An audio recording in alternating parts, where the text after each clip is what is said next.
En tu nombre, Señor, para tu gloria y bien nuestro. Amén. Buenas noches, hermanas y hermanos. Hoy me siento muy agradecido con Dios por el honor de dirigirme a ustedes desde este púlpito. La providencia ha querido que sea yo quien diga unas palabras en el mensaje de este segundo día del octavario de la Semana de Oración por la Unidad de los Cristianos en este honorable centro de formación sacerdotal. Un agradecimiento especial al Padre Rector y a cada uno de ustedes, queridos seminaristas, que han tenido la generosidad de recibirme en esta su casa. Dicho esto, paso enseguida a escudriñar juntos el Evangelio que hemos escuchado en la lectura de San Mateo, capítulo 23, versículos del 23 al 25. Los capítulos 21 y 22 de Mateo estuvieron llenos de conflictos entre Jesús y los líderes religiosos judíos. El capítulo 21 comenzó con la entrada triunfal de Jesús en Jerusalén el Domingo de Ramos y pasó rápidamente hasta la limpieza del templo en el capítulo 21, versículo 17. Un acto muy provocador que desató el conflicto con los líderes religiosos. En el capítulo 22, Jesús pronunció la parábola del banquete de bodas, advirtiendo: porque muchos son los llamados, pero pocos los escogidos. A continuación, los fariseos y los saduceos intentaron 3 veces tenderle una trampa a Jesús, pero se les escapó fácilmente. Ahora, en el capítulo 23, Jesús se dirige a las multitudes y a sus discípulos, abordando el fracaso espiritual de los escribas y fariseos. Se lamenta por Jerusalén y predice su próxima destrucción que tuvo lugar más o menos en el año 70 después de Cristo, varias décadas después del ministerio terrenal de Jesús y varios años antes de que Mateo escribiera este Evangelio. La destrucción total de la ciudad santa y su templo estarían frescas en la mente de Mateo cuando escribe el Evangelio. El Señor está enfadado en el texto de hoy. Habla dolido, triste, frustrado. Se dirige a escribas y fariseos, los llama hipócritas. Nuestro Señor Jesús, que es manso y humilde, que es generoso y misericordioso sin medida, hoy utiliza una palabra fuerte: hipócritas. ¿Por qué? Él mismo lo describe luego de este insulto. Ustedes, les dice, separan para Dios la 10ª parte de la menta, del anís y del comino, pero no hacen caso de las enseñanzas más importantes de la ley, que son la justicia, la misericordia y la fidelidad. Pero el Señor no está tratando de convertir a los escribas y fariseos. Parece que no. Dicen los exégetas que Jesús se dirige a las multitudes y a sus discípulos, abordando el fracaso espiritual de los escribas y fariseos. Es decir, que Jesús mira a los que están obrando mal, pero en realidad lo que Él quiere es que sus discípulos y la gente que lo escucha aprendan lo que no se debe hacer. Hoy los gurús del coaching y talleres de liderazgo llaman a esto discurso motivador. Jesús ya lo utilizaba hace 20 siglos. Pero bien, quedémonos por ahora con 5 palabras, les propongo: justicia, misericordia, fidelidad, discípulos y gente. Si el Señor es quien habla en la lectura del rezo de vísperas de hoy, a través de Mateo, ¿a quién está hablando? El primer impulso es contestar a los fariseos. Y entonces nuestra reacción es pensar: bueno, yo no soy como los fariseos. Pero si ya hemos dicho que Él no se dirigía a ellos, sino a la gente y a sus discípulos, para que aprendan a no hacer lo que estos escribas y fariseos hacían, entonces no tenemos escapatoria. Estamos atrapados. Porque todos los aquí presentes somos de alguna manera gente que quieren escuchar al Señor. Y también somos o queremos ser discípulos suyos. ¿Y cuál es la enseñanza que Jesús nos quiere dar? Que sin dejar de cumplir la ley, la misma que es muy importante, no descuidemos la justicia, la misericordia y la fidelidad. El lema de hoy, como segundo día del octavario, es cuando se hace justicia. Y hay puntos suspensivos. El Comité Ecuménico de Minnesota de Estados Unidos, que fue quien preparó el material para la Semana de Oración para la Unidad de los Cristianos para este año, ha creído conveniente visibilizar como eje transversal de las celebraciones la gravedad de los efectos y consecuencias de la discriminación racial en todas sus formas y la importancia de las iglesias cristianas en el mundo como herramientas de consuelo y protección para los que lo sufren. Ustedes estarán pensando, ¿y qué tiene que ver esto con nosotros, pastor? Y yo me anticipo a responder todo.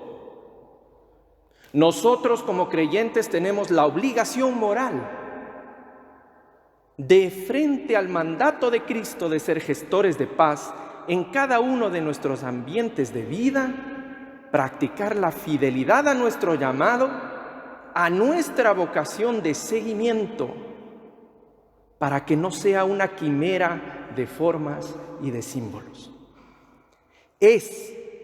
Tiene que ser un ejercicio diario de misericordia con aquel que está más cerca de mí, más cerca de ti, ahora. Y con aquel que viene a mí, sea como sea que venga. Hable el idioma que hable, tenga la piel del color que tenga o pertenezca al credo o religión que fuere. Cuando alguien acude a mí, ya sea pidiendo auxilio espiritual o material, ya sea porque quiere conocerte o caminar junto a ti, es imperante que nos hagamos una pregunta que se hacía a menudo durante toda su vida un santo católico de Chile, San Alberto Hurtado. Él decía, ¿qué haría Cristo en mi lugar? Y actuemos en consecuencia. Estos dos modos de actuar desde mi fidelidad a Jesús y desde su llamado, empapado de la misericordia que solo es posible, sintiéndome servidor de Cristo, como pecador redimido a precio de su sacrificio redentor, me proyecta al tercer punto. ¿Se acuerdan? Eran 5, que es la justicia. Una justicia que es factor imprescindible de la paz desde la óptica cristiana. Nosotros como creyentes no podemos, no debemos ser precursores de la paz o de la pseudo paz que evita problemas. La paz de la inacción, la paz del no mirar, la paz de la impavidez que nos inculca este mundo individualista y conformista. Nosotros debemos ser actores efectivos de paz, pero con justicia. Actores de paz involucrándome en la realidad del otro, haciendo lo que Jesús hacía, pensando como Jesús pensaba, amando como Jesús amaba. Hemos recitado en la antífona de las vísperas de hoy: te hago luz de las naciones para que seas mi salvación hasta el fin de la tierra.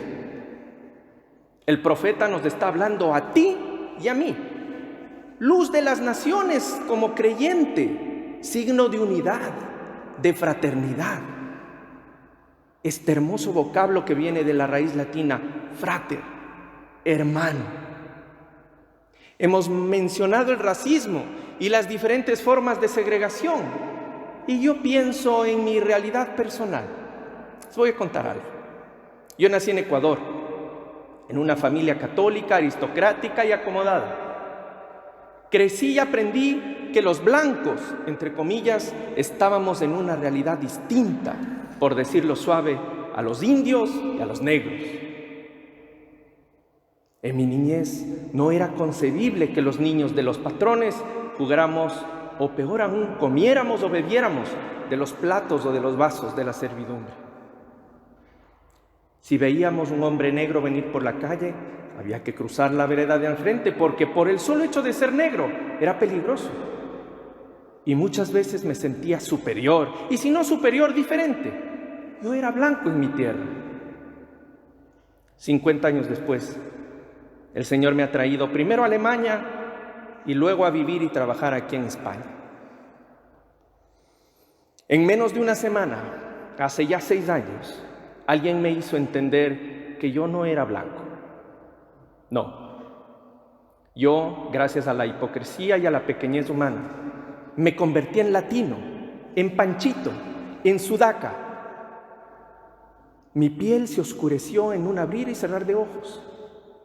Esa misma piel también se erizó enseguida al sentir en mi corazón la vergüenza de lo que yo mismo había hecho a otros en mi niñez y en mi juventud. Como he mencionado antes, crecí en un ambiente ultraconservador y católico. Era común escuchar en la mesa de la comida que tal o cual amigo o conocido se había hecho evangelista, le llamábamos a los protestantes, que había que tener cuidado y que lo mejor era alejarnos de ellos. Fui formado en casa, en el catecismo de la parroquia y en mi mismo seminario a defender mi fe frente a los ataques de los herejes evangelistas. Y todo esto hace más de 30 años. Ahora soy un hereje. Hace algo más de 12 años, el Señor me llamó por segunda vez a servirle como pastor, como sacerdote en la iglesia luterana. Tuve que volver a estudiar porque, aparte de mis 5 años de seminario, los 3 de Derecho y los 3 de formación docente y 2 de especialización, la iglesia luterana me exigió 2 más de actualización teológica protestante. ¿Por qué? Para saber bien a qué iglesia iba a pertenecer, ya que mi formación era completa, pero sobre todo católica, tenía que defender mi fe. El 22 de septiembre del año 2013, fui ordenado de manos del obispo del Salvador, don Medardo Gómez, y en su homilía, el día de mi ordenación, el obispo compartió, entre varias otras anécdotas, que tiene como recuerdo maravilloso el haber sido alumno de catecismo de primera comunión de Monseñor Óscar Arnulfo Romero, que hoy se conoce como San Romero de América. Después de la ordenación en la sacristía, me atreví a acercarme al obispo y le dije: Obispo Medardo, ¿qué cree usted que diría Monseñor Romero si ahora le viera siendo obispo de la Iglesia Luterana del Salvador? Él sonrió, se acercó a mí, me puso la mano en el hombro y me dijo: querido Ramiro, yo tengo algunos años más que usted. Mire, a mi regreso de mi formación pastoral de México, participé en experiencias de diálogo ecuménico con el arzobispo católico y defensor de los derechos humanos, Óscar Romero. Él fue mi amigo personal y entrañable desde 1977, cuando usted estaba todavía en primaria. En 1980, después del asesinato de Monseñor Romero, yo me propuse promover que su memoria fuese cultivada por las comunidades luteranas a nivel internacional. Así que, mi querido Ramiro, después de todo, Monseñor Romero no tuvo tan mala mano como catequista, ¿no cree? Mire, Ramiro, el ecumenismo no es algo en lo que se cree o no se cree.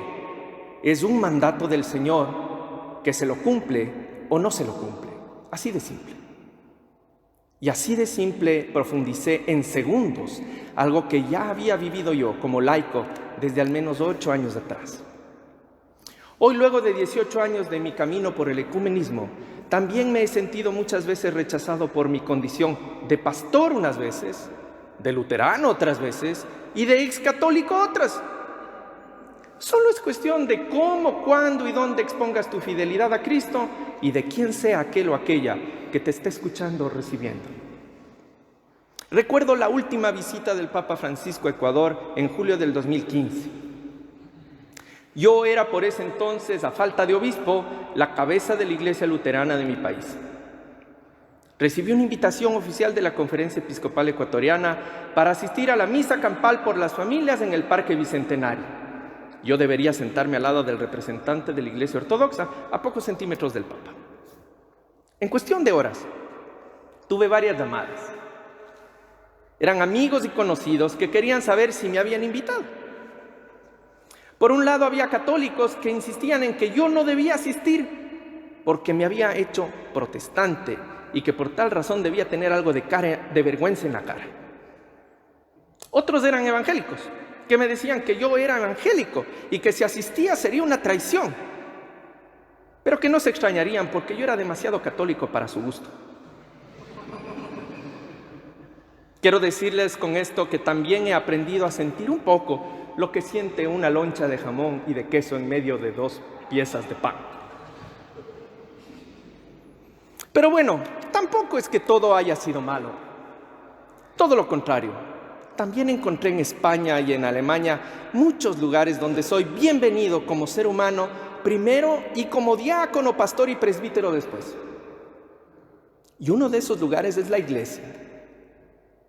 Y la he puesto con mayúsculas porque es la iglesia cristiana de diferentes confesiones y con pocas excepciones las que me han acogido, me han dado el mejor abrazo y ha sabido ser parte de mi día a día. En estos casos ya no hay color de piel, ya no hay origen, no hay procedencia, lo que hay es amor. En la llamada fraterna de mis hermanas misioneras de la unidad o focolarinas, en el abrazo estrecho de mis hermanos ortodoxos, en la calidez de los anglicanos, en el amor fraterno de la Iglesia Evangélica Española, o al salir una tarde a tomar algo, comer algo con varios de mis amigos buenos sacerdotes católicos romanos, podemos sumar una más hoy, al estar predicando aquí junto a ustedes.